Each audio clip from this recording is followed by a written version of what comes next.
Hello students, class 7। তো দেখো, তোমাদের এই আধুনিক গণিত বইটা তোমরা দেখতে পাচ্ছ। রাইটার হচ্ছে কেশবচন্দ্র নাথ। ক্লাস 7। তো এই বইটার ভিডিও করে আমি স্টার্ট করে দিয়েছি। তো আজকে তোমাদের বীজগণিতের ভিডিও করব, 23 নম্বর ভিডিও। তো দেখো, নিচে রাশিগুলির বর্গ নির্ণয় করো। তার এগুলো একদম সহজ। তো এই চ্যানেলে যদি তোমরা নতুন হও, তাহলে এই চ্যানেলটাকে অবশ্যই সাবস্ক্রাইব করে রাখবে এবং পাশে থাকা অল নোটিফিকেশন অন করে রাখবে, যেন পরে ভিডিও আপলোড করার সাথে সাথে যেন তোমরা পেয়ে যাবে। তো দেখো, বর্গ নির্ণয় করতে বলছে, তাহলে প্রথমে বর্গাকারে লিখতে হবে a x plus b plus C.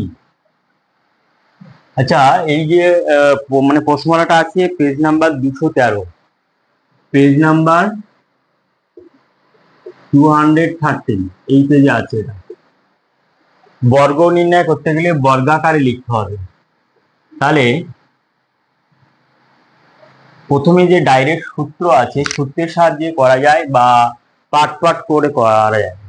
তাহলে প্রথম পদ্ধতি আমি করছি, এক্স প্লাস বি কে এ ধরো আর প্লাস সি কে বি ধরো, এর স্কোয়ার। তাহলে কি হবে, এ এক্স প্লাস বি এর whole square square plus 2 into a মানে a x plus b into c plus c এর হোল স্কোয়ার।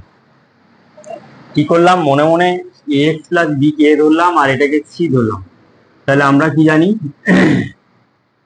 এ প্লাস বি হোল স্কোয়ারের সূত্র কি আছে, square plus 2ab plus B square. তাহলে এই ফর্মুলা অনুযায়ী করলাম। তাহলে এখানে এক্স প্লাস বি কে এ ধরলাম, তাহলে কি হবে, স্কোয়ার প্লাস 2 ইন্টু এ into B plus B square. তার সি কে এখানে বি ধরলাম।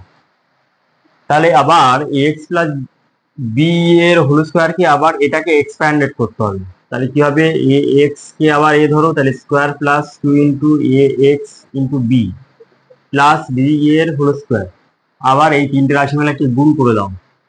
তাহলে 2 এর সাথে আর সি এর সাথে, তার মানে 2ac(x) plus 2bc plus c square. এটা হলো। তাহলে এই রাশিমালাকে আবার বর্গাকারে করলাম। তাহলে এক্স কে এ ধরলাম আর বি কে বি ধরলাম। তাহলে এ প্লাস বি হোল স্কোয়ারের ফর্মুলা অনুযায়ী আবার এক্সপ্যান্ড করলাম, ঠিক আছে, বিস্তার করলাম। আর 2c আর এই তিনটেকে গুণ করে দিলাম।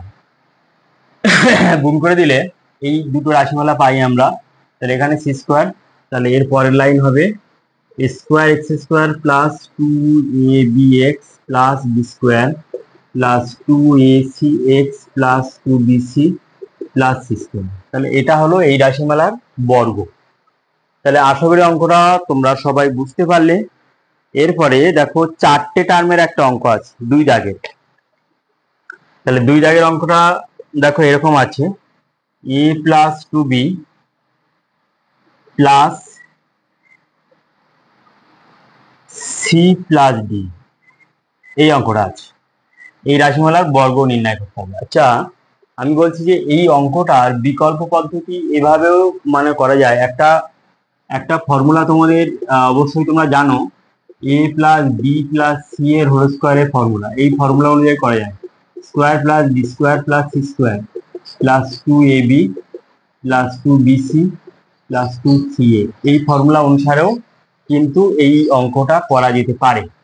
কেমন ভাবে, এক্স কে ধরো, বি কে এখানে বি আছে সি আছে, এইভাবে ধরো। তাহলে কি হবে, এটা হচ্ছে অল্টারনেট মেথড, অল্টারনেট মেথড। তাহলে ফার্স্টের অঙ্কটার অল্টারনেট মেথড করছি, তারপরে এই অঙ্কটা মানে করব। দেখো, তাহলে a x plus b plus c whole square করবো। তাহলে কি হবে, প্রথমে আছে কি, square plus B square plus c square plus c square করবো। তারপর কি করব, 2ab প্লাস 2 ইন্টু এ মানে এখানে এ এক্স, বি মানে হচ্ছে B plus 2bc plus 2ca মানে 2ax ডট সি। তাহলে দেখো, 3 লাইনে উত্তর বার হয়ে যাচ্ছে, square x square plus B square plus c square plus 2abx plus 2bc plus 2acx। এটা হলো আনসার।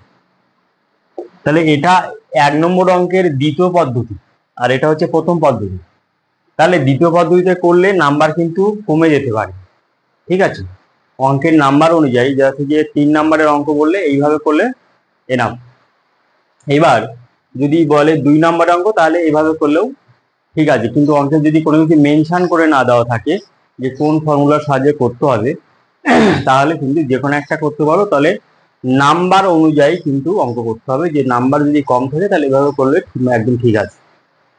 এবার প্রশ্ন হচ্ছে যে আমরা এই যে টার্মটাকে প্রথম দুটো রাশিমালাকে এ ধরলাম, আমরা দ্বিতীয় দুটো রাশিমালাকে বি আর সি কে আমরা বি তৈরি করতে পারি, আর এক্স কে আমরা এ তৈরি করতে পারি। তার মানে ভিন্ন মেথডে অঙ্কটা হয়।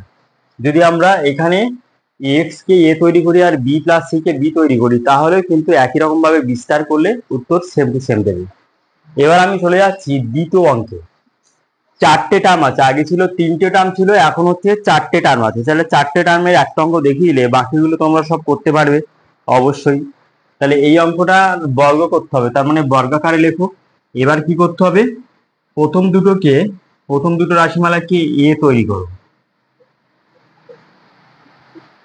আর দ্বিতীয় দুটো রাশিমালাকে বি তৈরি করো। তাহলে এইভাবে ব্র্যাকেট দিয়ে এ আর বি তৈরি করো, এই দুটোকে এ ধরো আর এই দুটোকে বি ধরো। তাহলে কি হবে, এ প্লাস 2b এর হলো স্কোয়ার প্লাস 2 ইন্টু এ মানে হচ্ছে এ প্লাস 2b, বি মানে হচ্ছে সি প্লাস বি, 2 ইন্টু এ into B plus B square মানে সি প্লাস বি এর হলো স্কোয়ার। এইভাবে লেখা যেতে পারে square plus 2ab plus B square. আবার এই রাশিমালাকে আবার বিস্তার করতে হবে, তার মানে হবে কি স্কোয়ার প্লাস 2 ইন্টু এ ইন্টু বি মানে 2b প্লাস বি স্কোয়ার মানে 2b এর হোল স্কোয়ার। আবার এই 3টে রাশিমালা গুণ করতে হবে, তাহলে প্রথম দুটোকে গুণ করে দিই। ধরো এখানে 2টাকে বাইরে রেখে দিই, তাহলে এখানে যদি গুণ করে যায় এর সাথে সি এর গুণ করলে এসি, আচ্ছা ফার্স্ট ব্র্যাকেট দেওয়া যাক, এর সাথে ডি এর গুণ করলে প্লাস এডি, বি এর 2b এর সাথে সি গুণ করলে plus 2bc plus 2bd bracket close. আবার সি প্লাস বি স্কোয়ারকে এক্সপ্যান্ড করলে কি হবে plus c square plus 2cd plus B square. এবার এর পরের লাইনটা এখানে লিখছি, যদি জায়গা নেই তাহলে এখানে করলে হবে square plus 2 2 4 4ab plus 4b square, আর এই দুইটা গুণ করে দেবো, তাহলে plus 2ac plus 2ad plus 4bc plus 4bd plus c square plus 2cd plus B square. এবার আনসারে আগে পরে আসবে, মানে স্কোয়ার গুলোকে এক সাইড করে নেওয়া আছে আর বাকি টার্ম গুলোকে এক সাইড করা আছে। এটা কোনো ব্যাপার না, এখানে দেখো কোনো লাইক টার্ম নেই, তার মানে এটা হলো আনসার, ঠিক আছে। তাহলে 4টে টার্ম থাকলে কিভাবে করতে হয় এবং 3টে টার্ম থাকলে কিভাবে মানে বর্গ করতে হয় সেই পদ্ধতিতে তোমাদের শিখিয়ে দিলাম। তো আশা করি তোমরা বুঝতে পারলে। আর আমি তোমাদের 3এর দাগ আর 4এর দাগ সলভ করে দেখাবো না, আমি নেক্সট পার্টে চলে যাব। এর পরের ভিডিওতে তোমাদের আমি 3.3 থেকে আমি স্টার্ট করবো, ঠিক আছে। তো 3.3 এর ভিডিওগুলো দেখার জন্য অবশ্যই এই চ্যানেলটাকে অবশ্যই সাবস্ক্রাইব করে রাখবে এবং পাশে থাকা অল নোটিফিকেশন অন করে রাখবে, যেন পরের ভিডিও আপলোড করার সাথে সাথে যেন তোমরা পেয়ে যাও। তাহলে এইভাবে তোমাদের বীজগণিতের যে পার্টটা আছে পুরোটাই তোমাদের ভিডিও তৈরি করে দেবো, এবং যাতে করে তোমাদের অঙ্কের বেসিক যেন স্ট্রং হয়ে যায়। ওকে, আর এর সাথে সাথে তোমাদের পাটিগণিতের ভিডিও চলছে, সময় দূরত্ব বা আরো যে সমস্ত প্রথম থেকে যে সমস্ত অঙ্ক আছে। তো আমার মানে টার্গেট হচ্ছে পুরো টোটাল বইটার একটা ভিডিও তৈরি করে দেওয়া, মানে এবং ব্যাখ্যা সহকারে। তাহলে কি হবে যে তোমাদের যে সমস্ত জায়গায় এই যে কেসিনাক শেখানোর মতো টিচার পাওয়া যায় না, বা যে সমস্ত মানে পোর ফ্যামিলিতে মানে তাদের পয়সা করে সামর্থ্য নেই যে মানে টিচার রাখার, তাহলে তারা কিন্তু এইভাবে ইউটিউব ভিডিওর মাধ্যমে কিন্তু অঙ্ক শিখতে পারে। ওকে, তো আজকের ভিডিও এই পর্যন্ত।